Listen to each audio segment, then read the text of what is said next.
At 0115 hours on June 6, 1944, Major Friedrich von Dye stood at the window of his command post near Carrington and listened to something that made his blood run cold.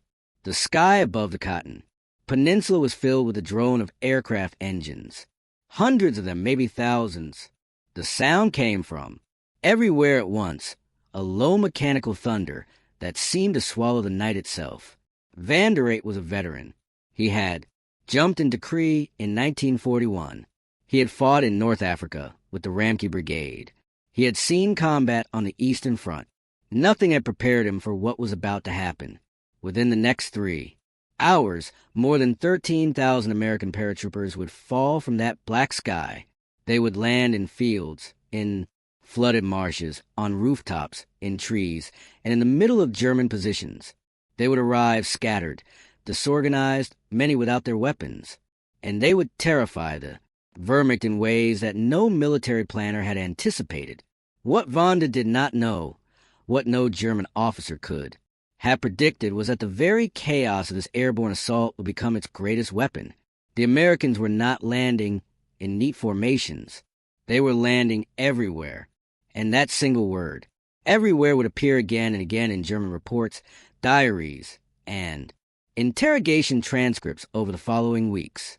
The German officers who survived Normandy would write about these paratroopers with something approaching awe.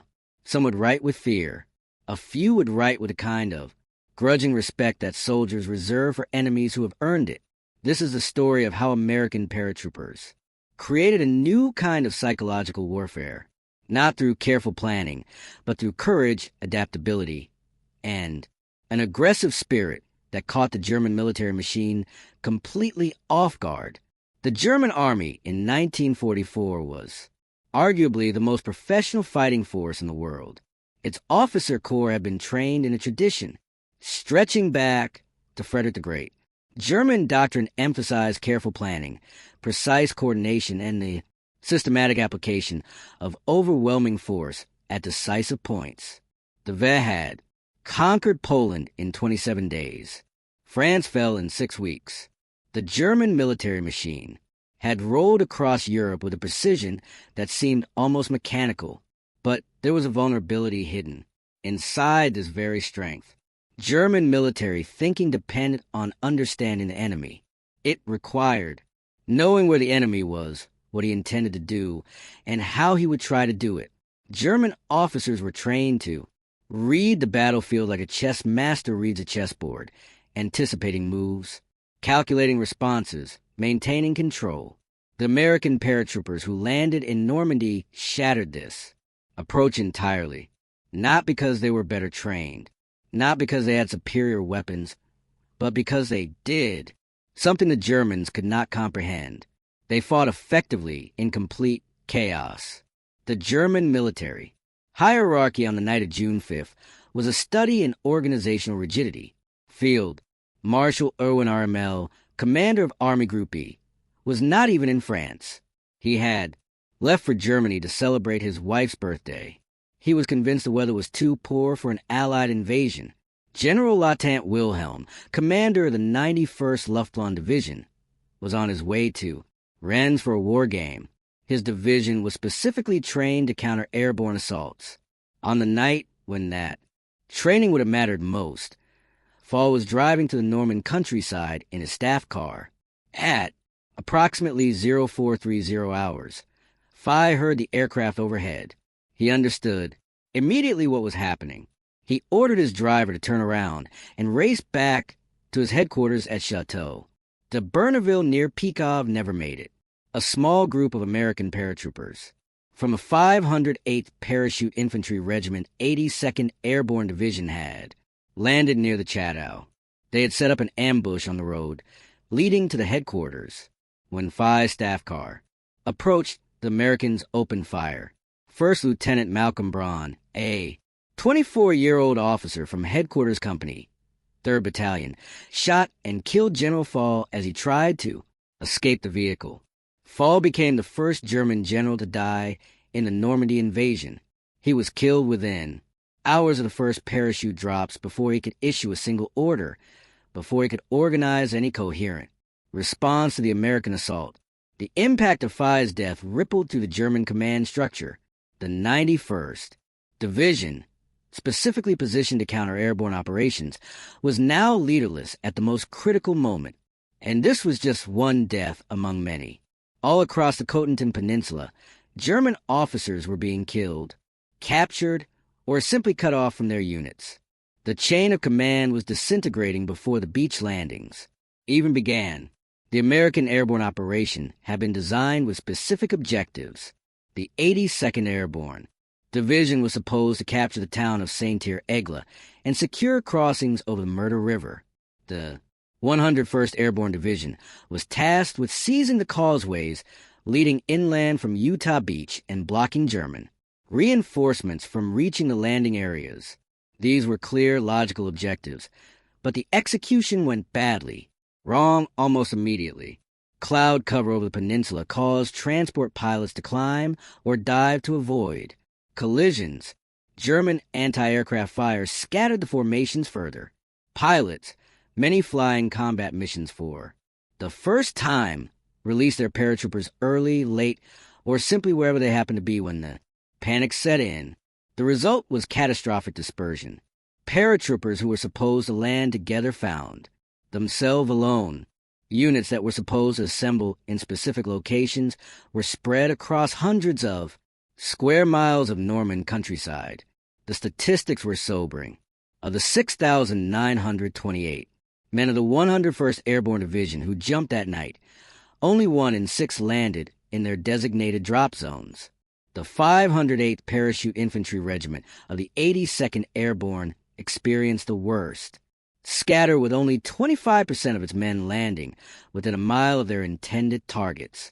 After 24 hours of fighting, the 1001st Airborne could account for only 2,500 of its 6,000 men under division control. The rest were scattered, captured, wounded, or dead.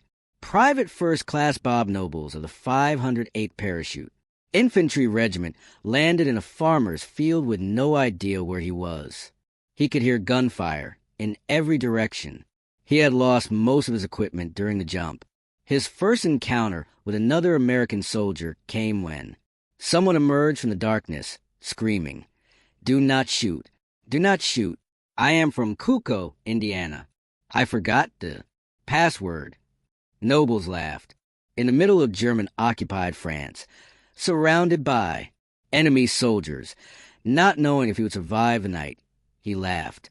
This was the American paratrooper in microcosm, not a disciplined automaton executing a perfect plan. A human being improvising, adapting, refusing to be paralyzed by fear or confusion. For the German defenders, the scattered nightmare was incomprehensible. German military doctrine assumed that an airborne assault would target specific objectives. Defenders were supposed to identify the drop zones, determine the enemy's intentions, and concentrate forces to crush the paratrooper landing before it could consolidate. But how do you concentrate forces against an enemy who is everywhere and nowhere? How do you identify drop zones when paratroopers are landing in every field, every marsh, every village for miles in every direction? The German response fragmented almost immediately. Local commanders had to deal with threats appearing in their immediate vicinity. They could not wait for orders from higher headquarters because higher headquarters could not tell them what was happening. The telephone lines had been cut. Runners were ambushed. The radio nets were jammed with confused and contradictory reports. General Odenkarl Wilhelm von Schleben, commander of the 709th Infantry Division, had been at the Rennes war game when the invasion began. He raced back to find his division in chaos. In his post-war account for the United States Army Historical Division, von Schleben wrote that by June 7th his regiment was no longer even able to capture Santrel, much less hold it against a fire of enemy naval guns and tanks. He personally had to rally retreating troops to prevent what he called the beginning of a panic caused by enemy armor. The German General Staff had a term for this kind of situation. They called it Kriel, the fog of war. But this was fog unlike anything they had experienced. It was not merely confusion about enemy movements. It was total uncertainty about the basic nature of the threat. Were these paratroopers the main assault or diversion? Were there thousands of them or tens of thousands? Were they targeting Cherbourg or Courant or some objective that had not yet become apparent? In the absence of clear information, German commanders hesitated, and hesitation in war is often fatal. The 7th Army Headquarters received its first reports of parachute landings at approximately 0130 hours. General Friedrich Dollmann, the Army commander, was in attending the war, game that had drawn so many senior officers away from their posts. He did not return to his headquarters until after dawn. The timing of this war game was catastrophic for the German defense. Approximately half of all division commanders in the Cotentin Peninsula were away from their posts when the American paratroopers began landing. A quarter of all regimental commanders were similarly absent. The war game had been scheduled to test German responses to an Allied invasion. Instead, it ensured that the actual invasion would face a decapitated command structure. Von Schleben later wrote that he had left for Rennes late in the afternoon of June 5th together with the commander of the 739th Grenadier Regiment. When the invasion began, they were miles from their divisions, unable to issue orders, unable to coordinate responses, unable to do anything except race back to the Normandy night, hoping to reach their command before it was too late. In Dollmann's absence, the 7th Army Chief of Staff, General Major Max Pimel, tried to make sense of the fragmentary reports flooding in. Paratroopers had been sighted near St. Mere-Eagles. Paratroopers had been reported south of Carentan. Paratroopers were supposedly landing near Montibourg, near Valognes, near dozens of other locations across the peninsula. Pimel was convinced this was the real invasion. He telephoned General Gunther Blumenritt at OB West headquarters and insisted that Normandy was the main Allied effort. Blumenritt reported to Field Marshal von Rundstedt, who dismissed the assessment. Normandy, von Rundstedt declared, was merely a diversion. The real invasion would come at Kalala. This disagreement at the highest levels of German command paralyzed the response for critical hours. Pessel was right. Von Rundstedt was wrong. But by the time the truth became undeniable, the Americans had already established their foothold. The dummy parachutists that the Allies had dropped added to the confusion. These were small mannequins weighted and fitted with parachutes designed to draw German attention away from the real drop zones. When they hit the ground, explosive charges simulated gunfire. German units wasted precious hours responding to these phantom threats. By the time Pimel understood that the main American effort was concentrated on the eastern side of the Cotentin Peninsula, it was too late to mount an effective response. The paratroopers had already seized key positions. The beach landings had begun. The German defensive plan was in shambles. The failure of German command and control on D-Day was not simply a matter of bad luck. It was a result of a deliberate American strategy, though not entirely the strategy that had been planned. The planners who designed the airborne operation had intended for paratroopers to land in concentrated groups, seize specific objectives, and hold them until relieved by forces from the beaches. The scatter drops that actually occurred were considered a failure at the time, but the chaos served American purposes, even if it was not intended. The German military was organized to respond to identified threats in specific locations. When threats appeared everywhere simultaneously, the response mechanism broke down. First Lieutenant Richard Winters of Easy Company, 506th Parachute Infantry Regiment, 1001st Airborne Division, landed in a field near Sainte-Marie-Dummer at approximately 0120 hours.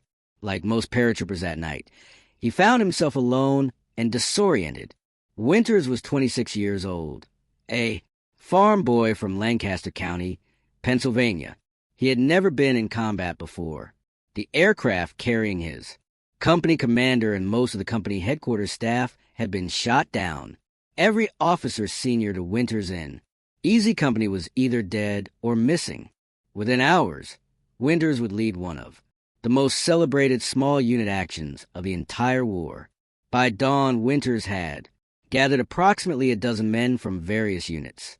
His battalion commander ordered him to deal with a German artillery battery that was firing on Utah Beach. The battery was located at a position called Bort Manor, about 300 m from the American assembly point. Winters conducted a quick reconnaissance. He found 4 German 105 mm howitzers, connected by a trench system and defended by approximately 60 soldiers with multiple machine gun positions. He had 12 men. Winters divided his small force into assault and support elements. He positioned machine guns to provide covering fire. He sent 3 men to flank the first gun position with grenades. Then he personally led the assault down the trench line. The attack was textbook in its execution, and the textbook was being written in real time. Winters and his men took the first gun, then the second, then the third. Reinforcements arrived from Dog Company under 2nd Lieutenant Ronald Spears. Together, they took the 4th gun. By the end of the assault, approximately 23 men had participated.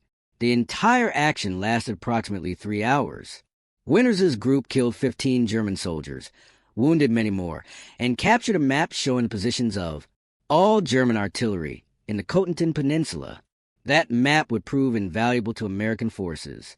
The suppression of the battery allowed troops landing at Utah Beach to move inland with far fewer casualties than they might otherwise have suffered. Winters was recommended for the Medal of Honor. He received the Distinguished Service Cross instead due to a policy limiting Medal of Honor awards to 1 per division for the invasion. What made Bort Manor significant was not just its tactical success. It was the way Winters adapted to impossible circumstances. He had no heavy weapons, no air support, no numerical advantage. He had a handful of men, most of whom he had never worked with before, and he attacked anyway. This aggressive spirit appeared again and again across the Cotentin Peninsula. On June 6, small groups of American paratroopers cut off from their units, and their leaders did not go to ground and wait for rescue. They attacked. In the town of Santiago Eagles, paratroopers from the 505th Parachute Infantry Regiment seized control before dawn.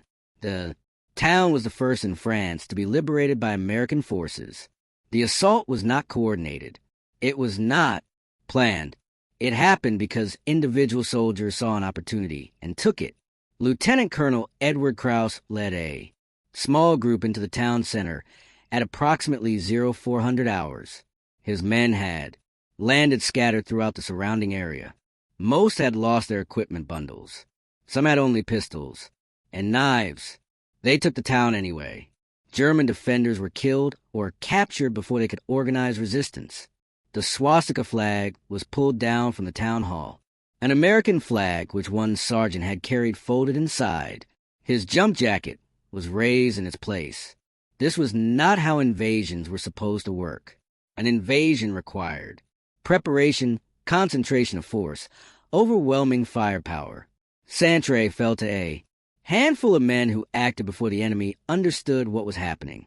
Similar stories played out across the Norman countryside that night. Staff Sergeant Harrison Summers of the 502nd Parachute Infantry Regiment led an assault on a series of German barracks buildings near the village of Messier. He had been ordered to clear the buildings with a small squad of 15 men. When most of his men hung back, Summers went forward with only Private William Burt providing machine gun cover and Private John Camion joining the assault. Summers kicked open the first door and killed everyone inside with his submachine gun. Then he moved to the next building and the next. For 5 hours, Summers fought his way through the German position, building by building, room by room. By the time he finished, Summers had killed over 30 German soldiers. His commanding officer recommended him for the Medal of Honor. Like Winters, he received a lesser decoration instead. The stories of individual heroism from D-Day could fill volumes. Each paratrooper who jumped that night has a story. Most of those stories will never be known. The men who could tell them are gone, and they took their memories with them. What survives is a cumulative record, and that record tells a consistent story of men who refused to accept that their situation was hopeless. The German officer corps had been trained to expect rational behavior from their enemies. An outnumbered force should seek to preserve itself. A scattered force should attempt to consolidate before engaging. An isolated force should defend until relieved. The Americans did none of these things. Major Friedrich Vander had his own encounter with American aggression beginning on June 6. Vander commanded the 6th Falleur Regiment, one of the most elite units in the German army. His paratroopers were veterans of Cree, North Africa, and the Eastern Front. They were among the best trained soldiers in the Wehrmacht. Vander had positioned his regiment to defend Carentan, a critical crossroads town that connected the American landing beaches at Utah and Omaha. Whoever controlled Carentan controlled the link between the two American beachheads. His regiment achieved a grim distinction that night. They were the first German unit to identify enemy soldiers landing in Normandy, specifically the pathfinders of the 101st Airborne Division who landed between Sumo Baptist and Carant at 6 o'clock in the morning on June 6. Von Donder personally interrogated captured American pathfinders in Carrington. He was struck by their distinctive appearance. Many had shaved their heads into mohawk cuts and painted their faces for battle. Von de Haight reportedly remarked to his staff, "Now they are sending us their Indians." The captured Americans told Van der Hade something that would prove prophetic. They claimed that German forces believed there were about 10 times as many people on the peninsula as there actually were. The scattered drops had created an illusion of overwhelming force. Vander expected the Americans to spend several days consolidating their scattered forces before attempting any major operations. The Americans attacked on June 10th. For days after the initial landings, the assault on Carentan became one of the most bitter battles of the entire Normandy campaign. American paratroopers from the 1001st Airborne Division advanced along exposed causeways under withering German fire. They crossed flooded fields waist-deep in water. They fought house to house through the streets of the town. Vonda later wrote about his opponents with evident respect. He noted their willingness to take casualties, their refusal to break under fire, their aggressive tactics, even when outnumbered. His regiment earned a nickname from the Americans who fought them. They called them the Lions of Carentan.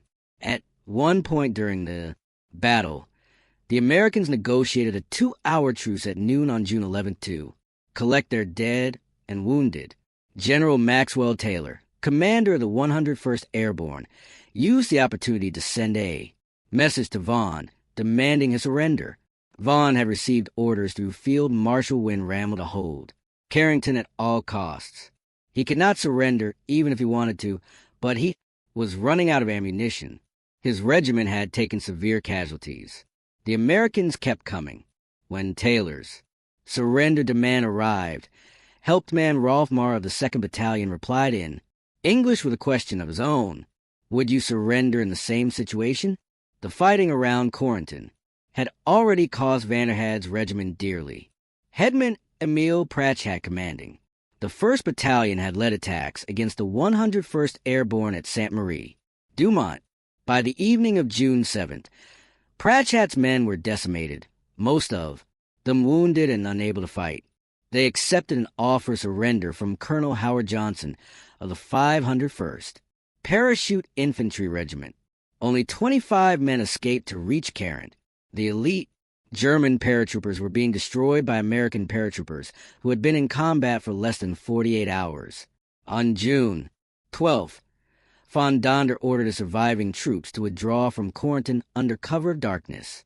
The fighting continued through a German counterattack on June 13th before the town finally fell securely to the Americans on June 14th. The fall of Carentan linked the Utah and Omaha beachheads. The American position in Normandy was now secure, and Fondate's elite paratroopers had been pushed back by men who had been in Combat for less than a week. The German 7th Army kept detailed records of the Normandy campaign.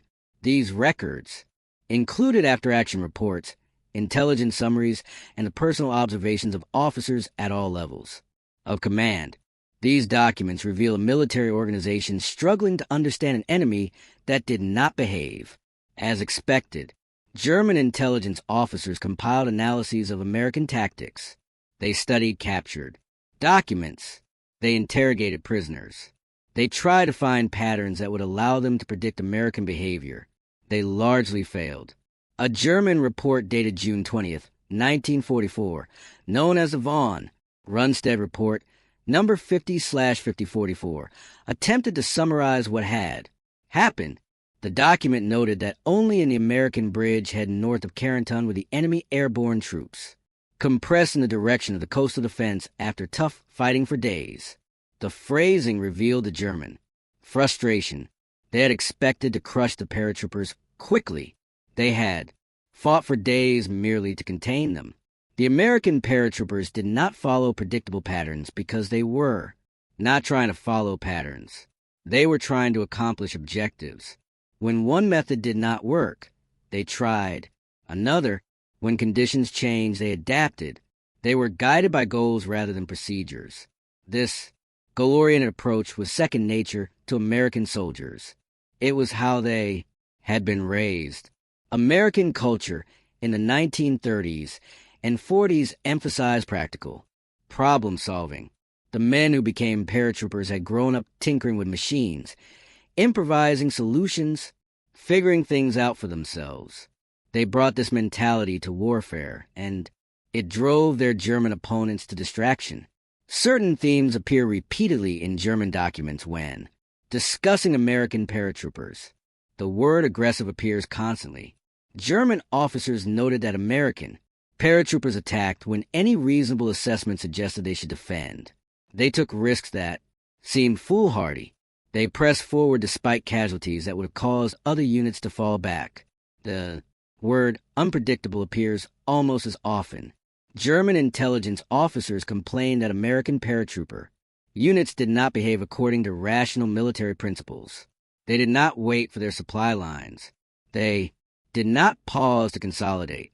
They did not seem to care that they were outnumbered or surrounded, perhaps most. Significantly, the German reports noted the quality of American junior leadership. In the Wehrmacht, decisions flowed from the top down. Officers gave orders. Soldiers executed them. Initiative at the lower ranks was not encouraged. American paratroopers operated differently. When officers were killed or separated from their units, sergeants took command. When sergeants were unavailable, corporals stepped up. Even privates made tactical decisions that in the German army would have required approval from officers far above their pay grade. This decentralized approach confused German defenders. They could not decapitate American units by killing their officers because the units kept fighting under whoever was left alive to lead them. Fallschirmjäger Erwin Schmager served in the 9th Parachute Regiment during the Normandy campaign. In a post-war interview documented by military historian Gilberto Villalobos, recalled facing American troops near Hill 192 close to the town of St. Lo. Schmager described his opponents as madmen. He specifically mentioned the Americans of the 2nd Infantry Division, whose soldiers wore the Indian head insignia on their shoulders. But his description could have applied to any of the American units fighting in Normandy that summer. Schmager recalled one night in particular. German paratroopers were holding positions along the edge of a wood, each man in a foxhole about 50 m apart. They could hear Americans moving in the darkness. There was no shooting, no artillery, just the sound of men creeping through the underbrush. Then Schmager heard a scream. A German soldier in a nearby foxhole had been killed silently, his throat cut. Schmager spent the rest of the night in his foxhole, trembling with fear, unable to see his enemy, knowing that the Americans were somewhere in the darkness, waiting. This was psychological warfare, the most primitive and effective kind. The Americans had learned to fight like hunters. They moved at night. They killed silently when they could. They used the terrain that the Germans had, thought would protect them as cover for their own infiltration. Schmega survived the war. Many of his comrades did not. The scattered airborne drops on June 6th had been considered a failure by American planners. The casualties were severe. Most units landed far from their objectives. The elaborate plans, developed over months of preparation, were worthless within minutes of the first jumps. But the Germans saw something different. They saw an enemy who turned disaster into advantage. The scattered drops had created confusion, not just for the Americans, but for the Germans as well. The defenders could not identify the main threat because there was no main threat. There were hundreds of small threats appearing everywhere simultaneously. German reserves that should have counterattacked the beaches were instead chasing phantom paratroopers through the Norman hedger. Units that should have reinforced the coastal defenses were fighting desperate skirmishes in their own rear areas. The entire German defensive scheme was disrupted not by a concentrated blow, but by 1,000 pinpricks that collectively bled the defense dry. By the end of June 6th, the American airborne divisions had suffered approximately 2,500 casualties, but they had accomplished something that no amount of planning could have guaranteed. They had paralyzed the German response at the most critical moment of the invasion. The days that followed June 6th brought even more intense fighting. The Norman hedgerows, ancient earthen walls topped with thick vegetation, turned every field into a potential fortress. German defenders used these natural barriers to slow the American advance to a crawl. The paratroopers, who had survived the initial drop, now found themselves fighting a different kind of war. This was not the mobile warfare of airborne assault. This was grinding, brutal combat measured in yards rather than miles. The hedgerow fighting tested American soldiers in ways that nothing in their training had prepared them for. Visibility was measured in feet. Enemies could be hidden on the other side of a wall, just meters away. Every advance required clearing fields one at a time, often at terrible cost. The German defenders fought with skill and determination. Many were veterans of the Eastern Front, hardened by years of combat against the Soviets. They knew how to use terrain. They knew how to set ambushes. They knew how to exact a heavy price for every inch of ground. But the American paratroopers adapted. They developed new tactics for hedgerow fighting. They learned to work with tanks using explosives to blast gaps in the earthen walls. They learned to coordinate artillery with infantry assaults. They learned to move at night, infiltrating German positions in the darkness. The German officers who faced them noted this adaptability with concern. The Americans they fought in late June were not the same soldiers who had landed on June 6. They were harder, more experienced, more dangerous. The German army did not forget the lessons of Normandy. Neither did the American paratroopers. When Hitler launched his final offensive in the West in December 1944, the German attack drove a massive bulge into American lines in the Ardennes region of Belgium. German panzer divisions raced toward the critical crossroads town of Bastogne. The Americans rushed the 1,001st Airborne Division to hold the town. These were many of the same men who had jumped into Normandy 6 months earlier. They arrived in Bastogne on December 19th, just hours before German forces surrounded the town. For the next week, the paratroopers held Bastogne. Against everything the Germans could throw at them, they fought in freezing temperatures with inadequate supplies of ammunition, food, and medical equipment. They were outnumbered, outgunned, and completely cut off from relief. On December 22nd, German officers approached American lines under a flag of truce. They carried a surrender demand for the American commander, Brigadier General Anthony McAuliffe, acting commander of the 101st Airborne, gave them a one-word response: nuts. The German officers were confused by this American slang. They asked for clarification. An American colonel explained. The general's answer is no. The Germans left. The bombardment resumed, and the paratroopers kept fighting. For days later, armored units from General George Patton's Third Army broke through the German encirclement and relieved Bonn. The bulge was contained. The German offensive failed, and the 101st Airborne added another chapter to its legend. The Germans who survived the Battle of the Bulge would later describe the American paratroopers at Bastion with the same mixture of frustration and respect that their predecessors had shown after Normandy. These were not men who followed rational military calculations. They were men who refused to quit regardless of the odds. The creation of American airborne forces had been controversial from the beginning. In 1940, the United States Army had no paratroopers. The concept of vertical envelopment, dropping soldiers behind enemy lines by parachute, had been developed by the Soviets in the 1930s.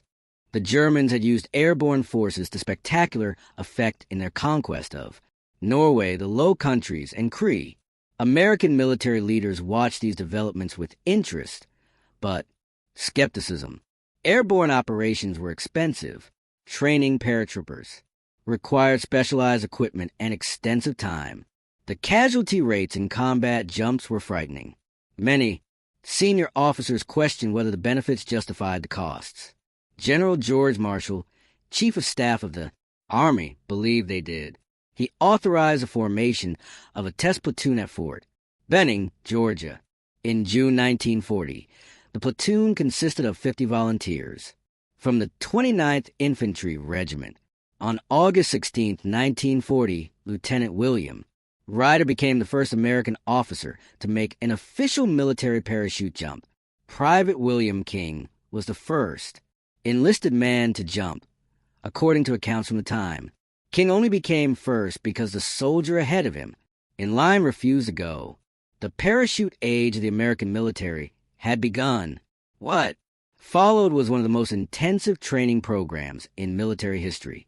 Paratrooper candidates were pushed to their physical and psychological limits.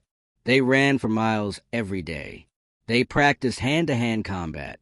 They learned to pack their own parachutes, knowing that a mistake could cost them their lives. The training took place at a brutal pace. Candidates completed a 3-week course that compressed months of normal infantry instruction into 21 days of constant physical and mental pressure. Every day began before dawn with runs that grew progressively longer. 5 miles became 10 miles. 10 miles became 20. The famous towers at Fort Benning, 250 foot tall, simulated the experience of a parachute descent. Men were lifted to the top attached to a parachute harness and dropped. The experience taught them to manage the opening shock and to land without breaking bones. Many candidates washed out. The physical requirements weeded out those who could not keep up with the relentless pace. The psychological demands eliminated those who could not overcome their fear of heights, of jumping, of the unknown. Those who remained developed an esprit de corps unlike any other unit in the American military. They wore special boots. They received extra pay. They earned the silver wings of qualified paratroopers only after completing 5 successful jumps. The men who survived this training developed a sense of superiority that bordered on arrogance. They believed they were the best soldiers in the Army. They looked down on regular infantry as legs, lesser beings who could not meet paratrooper standards. This pride served a purpose. Men who believed they were elite fought like elite soldiers. The training created not just physical capability, but psychological confidence that would prove essential in combat. By June 1944, the American Airborne Force had grown from a 50-man test platoon to 5 full divisions. The 82nd and 101st Airborne divisions had already seen combat in Sicily and Italy. They knew what awaited them in France. Many of them would not survive. They jumped anyway. The German military analyzed American paratrooper tactics extensively after Normandy. Intelligence officers compiled reports. Commanders discussed lessons learned. The Wehrmacht adapted its defenses to counter future airborne operations. But there was one element of American paratrooper effectiveness that the Germans could not replicate or counter. It was not a weapon or a tactic. It was a mindset, American military culture in World War II emphasized individual initiative in ways that German culture did not. American soldiers were expected to think for themselves when circumstances required it. They were trained to accomplish objectives, not simply follow orders. This difference became critical in airborne operations where the chaos of combat jumps routinely separated men from their leaders and units from their plans. German soldiers in similar circumstances often waited for orders that never came. American soldiers improvised. The German term for this quality was orastic, mission-oriented tactics. Ironically, German military theorists had pioneered this approach in the 19th century. But by World War II, the German army had become increasingly rigid and centralized under Hitler's control. The Americans, without knowing the German terminology, had adopted the German theory and carried it further than the Germans themselves. Friedrich Vohne survived the war. He was captured during the Battle of the Bulge after leading a failed German paratrooper operation behind American lines. He later served in the West German Army during the Cold War and became a professor of political science. In 1948, while held at Allenor prisoner of war camp, von Darrow wrote a detailed account of his regiment's operations for the United States Army Historical Division, the document known as Foreign Military Studies Manuscript B 839 remains one of the most important German primary sources on the Normandy campaign. In this account, von Darrow reflected on his experiences fighting American paratroopers. He gave them credit for their courage and their tactical flexibility. He acknowledged that they had surprised him not once but repeatedly. Von Darrow had expected the Americans to fight like Europeans. He had expected them to follow the same military logic that he followed, the same calculations of risk and reward, the same rational assessments of what was possible and what was foolish. The Americans refused to cooperate with his expectations. They attacked when they should have defended. They advanced when they should have retreated. They fought as individuals when their units fell apart. And they fought as units when their leaders fell. They would not quit. Van der Eyck was a thoughtful man. He spent considerable time after the war analyzing what he had experienced. He concluded that the American approach to warfare was fundamentally different from the European tradition. European armies, including his own, treated war as a science. There were principles to be followed, calculations to be made, rules to be observed. Victory went to the force that applied these principles most effectively. The Americans treated war as a problem to be solved. When one approach did not work, they tried another. When their leaders were killed, new leaders emerged. When their plans fell apart, they made new plans. They were practical in a way that seemed almost careless to professionally trained officers. But this practicality, this willingness to improvise gave them an advantage that no amount of training or discipline could match. They were unpredictable, and unpredictability is a weapon in itself. Von Darrow's post-war writings influenced a generation of German military thinkers. His analysis of American tactics was studied in Military Mize. His conclusion that the Americans had won not through superior resources alone, but through a superior mindset, challenged assumptions that had guided European military thinking for centuries. This stubborn refusal to acknowledge defeat, this aggressive spirit that seemed almost irrational to German observers, was not something that could be taught in Military Mize. It came from somewhere deeper. Perhaps it came from the volunteer nature of the airborne forces. Every American paratrooper had chosen to be there. They had volunteered for the Army, then volunteered again for the paratroopers, then volunteered a third time for combat. These were men who ran toward danger rather than away from it. Perhaps it came from American culture itself. The soldiers who jumped into Normandy had grown up during the Depression. They had learned resilience the hard way. They had developed an optimistic stubbornness that refused to accept limitations. Perhaps it simply came from the knowledge that they were fighting for something worth dying for. The men of the 82nd and 101st Airborne Divisions knew what the Nazis represented. They knew what would happen to Europe if Hitler won. They jumped into the darkness. Anyway, the German officers who wrote about American paratroopers after the war were trying to understand something that defied their categories. These were not the best equipped soldiers in the world. They were not always the best trained. They certainly were not the most numerous. But they were something that the German military had not encountered before. They were Americans. They came from farms in Iowa and factories in Detroit. They came from the hills of Appalachia and the streets of Brooklyn. They came from every background and every circumstance that a vast and diverse nation could produce.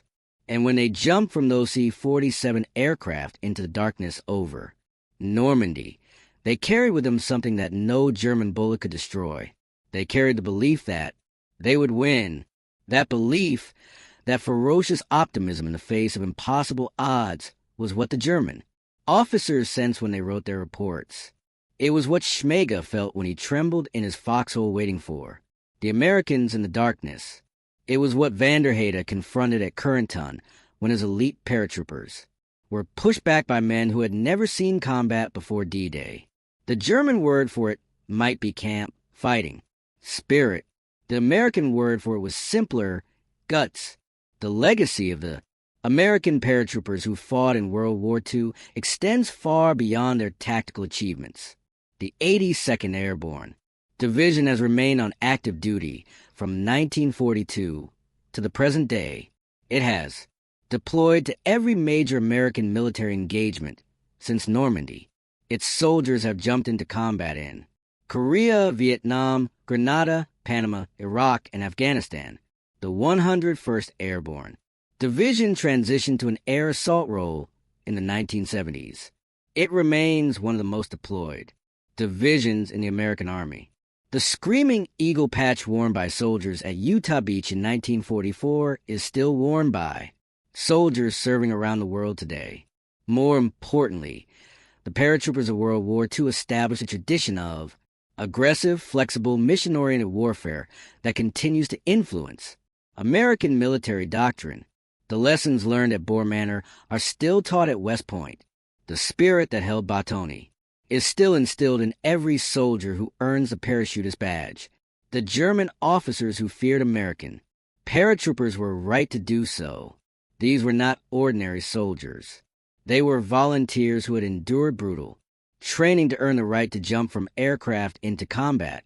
They were men who had accepted that their missions would often require them to fight outnumbered, surrounded, and cut off from support.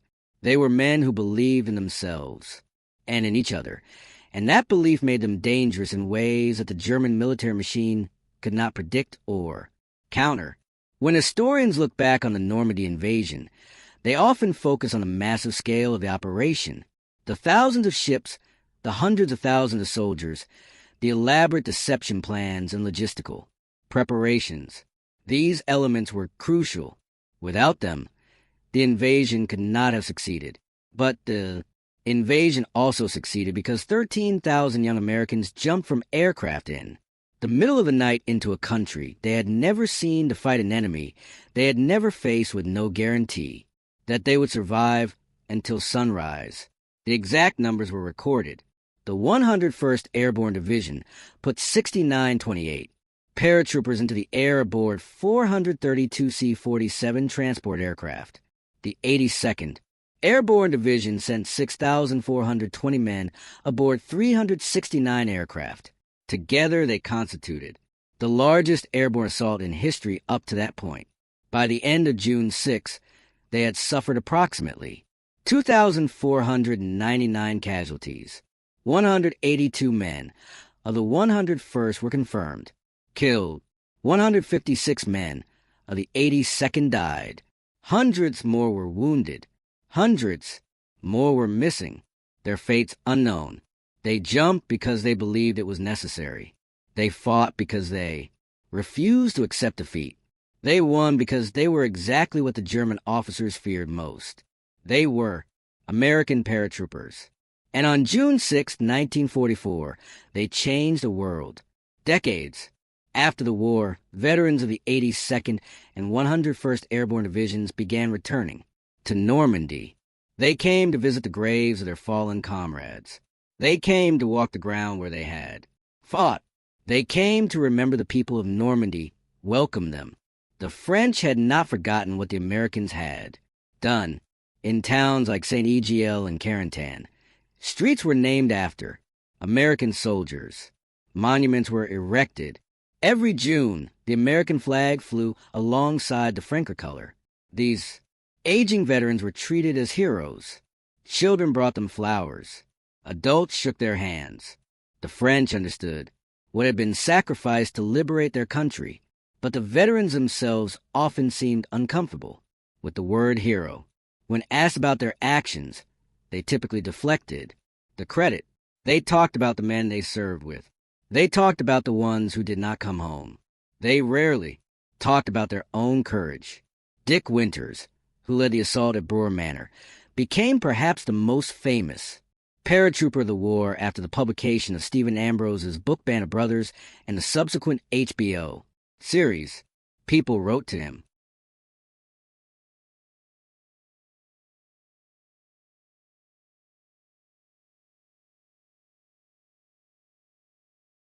They asked for autographs. They called him a hero. Winters died in January 2011 at the age of 92. In one of his final interviews, he reflected on the title that others had given him. I was not a hero, Winters said. The real heroes were the men who did not come back. This modesty was characteristic of the generation that fought World War II. They did not see themselves as exceptional. They saw themselves as ordinary people who'd been called to do an extraordinary job. Perhaps that was the source of their strength. They did not believe they were special. They simply believed they had to do what needed to be done. The German officers who faced them in Normandy might have been surprised to learn how the Americans viewed themselves. The paratroopers who seemed so fearsome, so aggressive, so unstoppable, were often scared young men who kept moving forward because they did not know what else to do. The courage was real, but it was not the courage of men who felt no fear. It was the courage of men who felt fear and acted anyway. It was the courage of men who looked at impossible odds and decided to try. That kind of courage cannot be manufactured in training camps. It cannot be ordered by generals. It can only come from somewhere inside. The men themselves, the Germans, recognized it. They feared it, and ultimately they were defeated by it. The last surviving American paratroopers who jumped on D-Day are now nearly all gone. The youngest of them would be approaching 100 years old today. Each year, fewer remain to tell their stories firsthand. This makes the historical record more important than ever. The diaries and letters, the after-action reports and intelligence summaries, the photographs and films that survived the war. These are now our primary connection to what happened in those Normandy fields in June 1944. The German sources are particularly valuable because they offer perspective that American accounts cannot provide. We know what the paratroopers thought they were doing. The German documents tell us what effect they actually had. Those documents are consistent. The American paratroopers terrified their opponents, not because they were perfect soldiers, but because they were relentless soldiers, not because they executed flawless operations, but because they kept fighting when flawless operations fell apart. The chaos of Normandy should have been a German victory. The scattered drops, the lost equipment, the broken communications, the dead officers, all of these factors should have allowed the Wehrmacht to defeat the airborne assault in detail before the beach landings could consolidate. Instead, the chaos became an American advantage. The very factors that should have defeated the paratroopers became the factors that paralyzed the German response. This transformation of weakness into strength is the central story of the American airborne experience in World War II. It happened not because of superior planning or equipment. It happened because of the men who jumped.